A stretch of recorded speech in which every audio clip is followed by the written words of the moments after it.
Lahat ng meron ka, lilipas din. Kapatid, totoo to. Ang pera nauubos, ang yaman naluluma. Ang kasikatan, saglit lang yan. Ngayon sikat ka, bukas limot ka na. Ang dami nating pwedeng abulin dito sa mundo. Pero ang tanong, ilang oras ba ang ginugugol mo para sa mga bagay na pangwalang hanggan?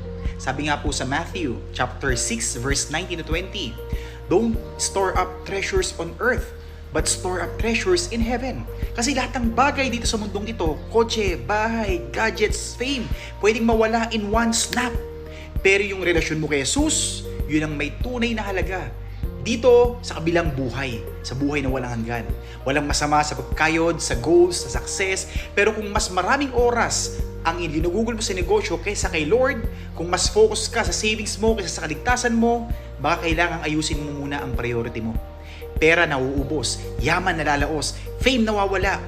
Pero ang oras na ginugugol sa pagkakaroon ng relasyon kay Jesus, hindi sayang. In fact, yan ang pinaka-worth it na investment na pwede mong gawin. Kaya kapatid, habang meron ka pa, gamitin mo lahat ng yan para palalimin ang relasyon mo sa ating Panginoong Jesus. Kasi sa dulo, lahat ng yan, lahat ng bagay, wala lahat yan. Si Jesus lang talaga ang hindi lilipas. Mga gusto natin lahat ng mga banal kasama ni San Juan Bautista, aming patrol, isang transition, patrol ng mga sakrista, na nabuhay dito sa ligid ng aming ulubod sa iyo. May pag-iwang nawa namin ang pagpupuli sa lahat. Anak ni Jose Gary Santos at Amelia Zaparta. Sila ay kasal sa August 30. Yan po kayo mga sakrista para sa pagpapaspas. Ang maraming mga pangyarihan, ipaspasan niyo po ang mga sakristang naglilingkod sa iyo ng tagat. Isip mo bukas. Dito naman eh. Bukas. Start again.